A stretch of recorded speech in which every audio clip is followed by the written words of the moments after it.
Chandakadyara chakabuda, mvura yanaya zvakakura. Pataisakura tichidikitira vachitishora ndana mambara. Nhasi unotoisa mudura, vakuuya vachikumbira. Nhasi unotoisa mudura, vakuuya vachikumbira. Ndaikumbira pande rudo, ndifambewo zvakanaka. Ndaikumbira mwenje upenyu, ndionewo kwandoenda. Ndaikumbira pande rudo, ndifambewo zvakanaka. Ndaikumbira mwenje upenyu, ndionewo kwandoenda.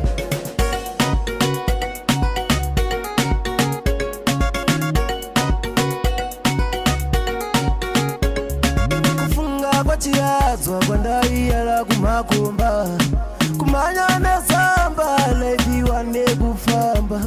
Vamwe vakafa ikoko mukanwa meshumba.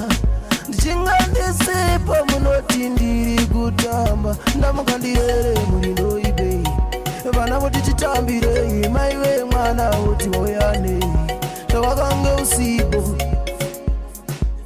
Ndaikumbira pande rudo, ndifambewo zvakanaka. Ndaikumbira mwenje upenyu, ndionewo kwandoenda. Ndaikumbira pande rudo, ndifambewo zvakanaka. Ndaikumbira mwenje upenyu, ndionewo kwandoenda. Chandakadyara chakabuda, mvura yanaya zvakakura. Pataisakura tichidikitira vachitishora ndana mambara. Nhasi unotoisa mudura, vakuuya vachikumbira. Nhasi unotoisa mudura, vakuuya vachikumbira. Ndaikumbira pande rudo, ndifambewo zvakanaka. Ndaikumbira mwenje upenyu, ndionewo kwandoenda. Ndaikumbira pande rudo, ndifambewo zvakanaka. Ndaikumbira mwenje upenyu, ndionewo kwandoenda.